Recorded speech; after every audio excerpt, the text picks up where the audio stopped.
right place at the right time. While investigating a man who had overdosed at a Cedar Ridge home, several cars full of alleged drug users started showing up. This story is odd, and it continues to get odd and odd and odd. In the end, deputies made 6 arrests for drugs, weapons, and parole violations. Fox 40's Doug Johnson shows us how the suspects kept coming right to the deputies.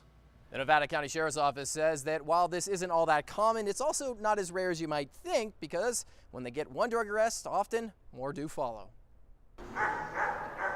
1, 2, 3, 4, 5.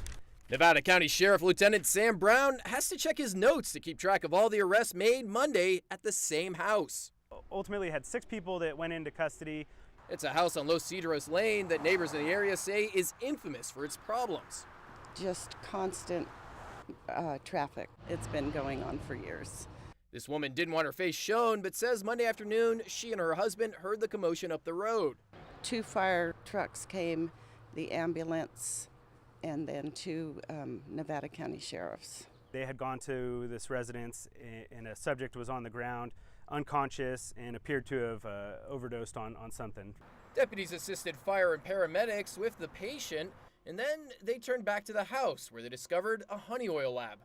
That's when their first suspect, 50-year-old Thomas Weed, arrived. He said he was there to help the homeowner move. But deputies could tell Weed was on something. They asked to search his car, which he said was okay, and deputies discovered drugs.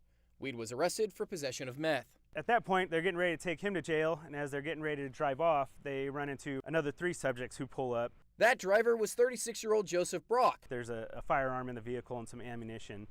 Brock was arrested for being an ex-felon with a firearm, and one of his passengers, 24-year-old Terry Harkin, also arrested and charged with possession of a controlled substance. While leaving, deputies then saw the man who lives at the house, 40-year-old Richard Odell, and his girlfriend, 23-year-old Sadie Bowman. They run him through a bunch of tests, and ultimately they arrest him for being under the influence. Bowman was also searched and found to have drugs on her. We didn't want that in our neighborhood. Neighbors hope with all these arrests, the problems with this house will finally vanish.